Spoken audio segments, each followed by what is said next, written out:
যে শহর কখনো ঘুমায় না আর যেখানে ইতিহাস আর আধুনিকতা মিলেমিশে একাকার। স্বাগতম আপনাদের আমার লন্ডন ডায়েরিতে। কুয়াশাচ্ছন্ন সকাল আর টেমেসের পাড়ে এক কাপ কফি। লন্ডন মানেই অন্যরকম অনুভূতি। আপনি কি লন্ডনে ভ্রমণের কথা ভাবছেন?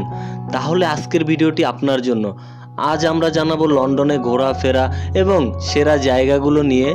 বাকিংহামস প্যালেস থেকে বিগ বেন লন্ডন ভ্রমণের সম্পূর্ণ একটা গাইডলাইন এবং লন্ডন সম্পর্কে সম্পূর্ণ তথ্যগুলো থাকবে আমার এই ভিডিওতে।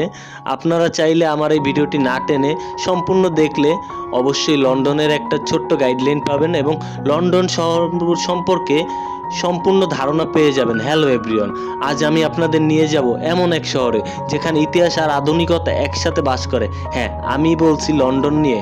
আজকের 10 মিনিটের ছোট্ট একটা ভিডিওতে আমি এই শহরের অলিগলি, রাজকীয় প্রাসাদ আর অসাধারণ কিছু খাবারের জায়গা নিয়ে আপনাদেরকে জানাবো। চলুন শুরু করা যাক। তার আগে আপনাদেরকে একটা কথা বলে রাখি, যারা যারা আমাদের এই ফেস্ট অফ বিশ্ব চ্যানেলটিতে নতুন রয়েছেন তারা অবশ্যই চ্যানেলটিকে একটা সাবস্ক্রাইব করবেন এবং পাশে থাকা বেল আইকনটি প্রেস করে দিবেন যেন আমরা পরবর্তীতে ভিডিও আপলোড দেওয়ার সাথে সাথে ভিডিওটি পৌঁছে যায় আপনার কাছে। আর যারা যারা সাবস্ক্রাইব করেছেন তাদেরকে জানাই অসংখ্য ধন্যবাদ। লন্ডন আসা মানেই বিগ বেনের ঘন্টা শোনা। এখানে দাঁড়িয়ে থাকলে মনে হয় সময় থমকে গেছে। ঠিক পাশেই টেমস নদী আর বিশাল লন্ডন আই। আপনি জানেন লন্ডন আই থেকে পুরো শহরটাকে পাখির চোখে দেখা যায়। লন্ডন লাইফলাইন হলো এই আন্ডারগ্রাউন্ড রেল বা দ্য টিউব আর এই লাল দোতলা বাসগুলো। এগুলো ছাড়া লন্ডন অপূর্ণ। বাসের ওপরের তলা বসে বসে শহর দেখার মজাই আলাদা। এখন আমরা আছি ব্রিটিশ রাজপরিবারের প্রধান নিবাস বাকিংহাম প্যালেসে। এখানে এলে মনে হয় যেন কোনো ইতিহাসের বইয়ের পাতায় ঢুকে পড়েছি আমরা। রাজকীয় গার্ডদের মার্নিং চাপ দেখা সত্যিই দারুণ ব্যাপার। এত ঘোরার পর আপনার অবশ্যই ক্ষুধা লাগবে খাওয়ার জন্য, এটা স্বাভাবিক ব্যাপার। লন্ডনের স্ট্রিট ফুড বা কভেন্ট গার্ডের ছোট ছোট দোকানগুলো ঘুরে দেখার মতো। এখানকার ফিশ অ্যান্ড টিপস ট্রাই না করলেই আপনার লন্ডন সফর সম্পূর্ণ অপূর্ণ থেকে যাবে। এই একটি ভিডিওতে লন্ডনকে পুরোপুরি তুলে ধরলাম আপনাদের সামনে, তবে আজ চেষ্টা করছি আপনাদেরকে ছোট্ট একটা ঝলক দেখাতে। আপনাদের কাছে লন্ডনকে কোনো জায়গাটি সবথেকে ভালো লাগলে এটা কিন্তু আমাদের কমেন্টে আপনারা বলে যাবেন। তো দেরি কিসে, আমি কিন্তু ভিডিও শুরু করেই দিয়েছি। অনেকেই জানতে চান লন্ডনে প্রবাসীরা কী কাজ করে। আসলে এখানে কাজের পরিধি অনেক বড়। একদম সাধারণ কাজ থেকে শুরু করে হাই প্রোফাইল বা কর্পোরেট জব, সবখানেই প্রবাসীদের জয় জয়কার।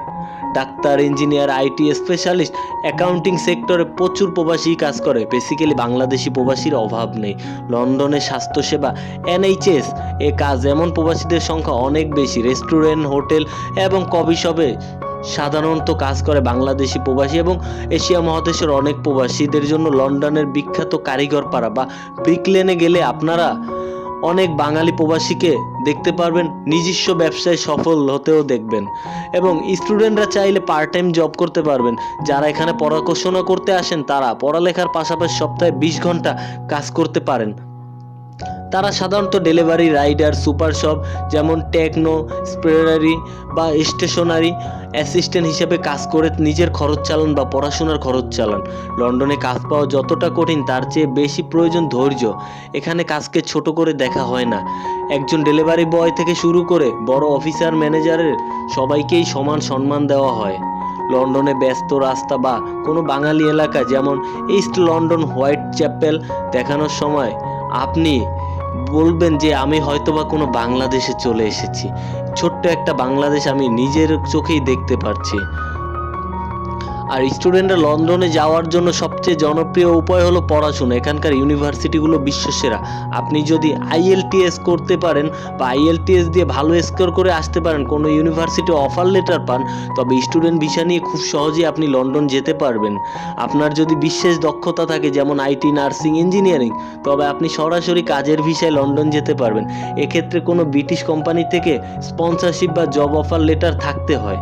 আর যারা শুধু ঘুরতে আসতে চান তারা 6 মাসের ভিজিট ভিসা আবেদন করতে পারেন। আপনার যদি ভালো কোনো ট্রাভেল হিস্ট্রি বা ব্যাংক ব্যালেন্স থাকে তবে পর্যটন হিসেবে লন্ডন আসা আপনার জন্য বেশ সহজ হয়ে পড়বে।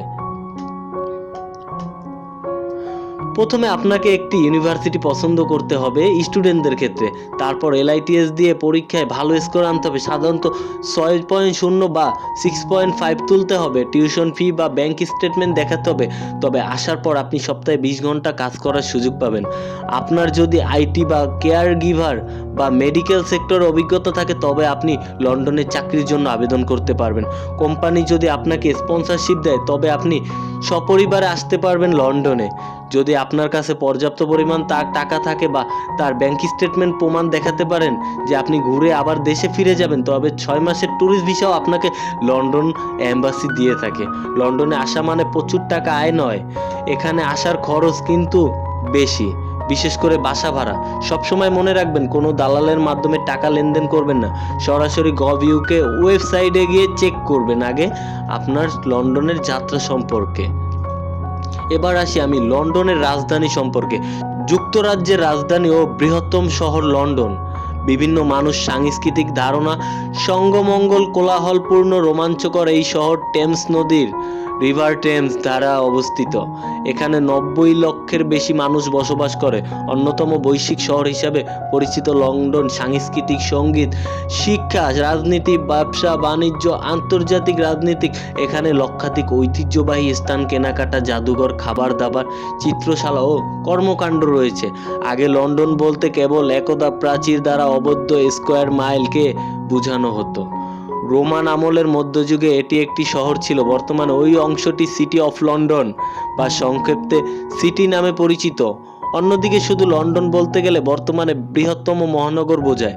বিগত কয়েক শতাব্দী ধরে লন্ডন আশেপাশে অনেক শহর, গ্রাম, বিভিন্ন হোম কাউন্টিং বড় অংশকে আত্মসাৎ করেছিল, যার মধ্যে মিডলসেক্সের পুরো লন্ডনের অন্তর্ভুক্ত হয়ে গিয়েছে। ঘনবসতি লন্ডনে এমনকি নগরকেন্দ্র, অনেক বিশাল সবুজ উদ্যান ও ময়দানও রয়েছে এই লন্ডনে।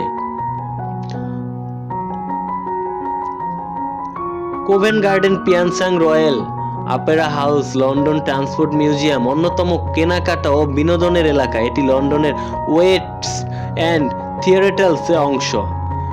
কেনিসিংটন গার্ডেনসিং, কেনসিংটন প্রাসাদ, ন্যাচারাল সুইমিং চান museum, Victoria Albert museum, royal Albert Sans সবই কিন্তু এই লন্ডন দেশটিতেই অবস্থিত। ব্রোঞ্জ যুগ থেকে লন্ডনের এলাকার বিভিন্ন বসতি গড়ে উঠছিল। 43 খ্রিস্টাব্দে রোমানরা ব্রিটেন জয় করে সেখানে লন্ডিয়নডম নামক একটি শহর গড়ে তুলেছিল, যা আধুনিক লন্ডনের ভিত্তি। 410 খ্রিস্টাব্দে ব্রিটেনে রোমান শাসন হয়ে যাওয়ার পর লন্ডনের অবনতি হয়েছিল। পরে ব্রিটেনে অ্যাংলো স্যাক্সন নর্স জাতির আবির্ভাব হয়, ফলে ওই শহরের ক্রমোন্নতি হয়েছিল। এটি মধ্যযুগের এক অন্যতম বাণিজ্যিক কেন্দ্র পরিণত হয়েছিল।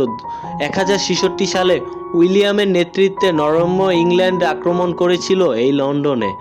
ইংল্যান্ড জয়ের পর তারা টাওয়ার অফ লন্ডন তৈরি করেছিল। ওয়েস্টমিনিস্টারে উইলিয়ামকে ইংল্যান্ডের রাজা হিসেবে অভিষেক করা হয়। লন্ডন যত ইউরোপ বা বিশ্ব প্রাধান্য লাভ করতে লাগছিল, তখন লন্ডনের গুরুত্ব বৃদ্ধি পায় এবং এটি সাংস্কৃতিক প্রশাসন হিসেবে কেন্দ্রতে পরিণত হয়।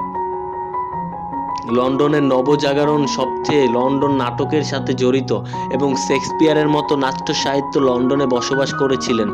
অষ্টাদশ বা 19 শতাব্দীতে ব্রিটেন সর্বপ্রধান সামুদ্রিক শক্তিতে পরিণত হয়েছিল।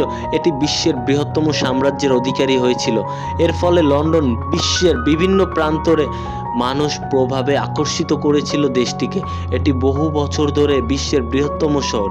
দ্বিতীয় বিশ্বযুদ্ধের সময় জার্মান যুদ্ধ বিমানগুলো লন্ডনের উপর দিয়ে বোমা বর্ষণ করেছিল। যুদ্ধের পরে ব্রিটিশ সাম্রাজ্যের অবনতি ঘটেছিল। তা সত্ত্বেও লন্ডন এক অন্যতম বৈশ্বিক শহর হিসেবে পরিচিতি লাভ করে। দেশটির সাংস্কৃতিক, বাণিজ্য, শিক্ষার বৈশ্বিক কেন্দ্র হিসেবে লন্ডনকে যুক্তরাজ্যের বিভিন্ন শহর বা দ্বিতীয় বৃহত্তর শহর বার্মিংহামের চেয়েও 8 গুণ বড়। লন্ডন যুক্তরাজ্যের অর্থনৈতিক বা রাজনৈতিক সামাজিক জীবনের ধারক বাহক। এটি যুক্তরাজ্য ইউরোপের সবচেয়ে বেশি গুরুত্বপূর্ণ বা অংশ, যার ফলে এটি বহু সাংস্কৃতিক শহরে পরিণত হয়েছিল। আজকের আমাদের ভিডিওটা এতটুকুই। আপনাদের যদি আমাদের এই ভিডিওগুলো ভালো লাগে তাহলে অবশ্যই চ্যানেলটিকে একটা সাবস্ক্রাইব করি। আশা করি আজকের এই ছোট্ট গাইডটি আপনাদেরকে কাজে লাগাবে। লন্ডন নিয়ে আপনাদের আর কি জানা আছে তা অবশ্যই কমেন্টে বলবেন। যেমন বাসা ভাড়া কত, বাঙালিরা খাবার কোথায় পাওয়াবে, এগুলো জানতে চাইলে কমেন্টে আমাকে বলবেন। ভিডিও শেয়ার করে দিন যেন অন্যরা জানতে পারে। দেখা হবে পরের ভিডিওতে। ধন্যবাদ। আসসালামু আলাইকুম। আমি সানভি। আমার জন্য আপনারা সবাই দোয়া করবেন। আপনাদের জন্য দোয়া, ভালোবাসা আমার অন্তর থেকে রইল। ভালো থাকবেন। ধন্যবাদ। আশা করি একটা সাবস্ক্রাইব করে দিবেন, ভালো লাগলে একটা লাইকও করে দিবেন।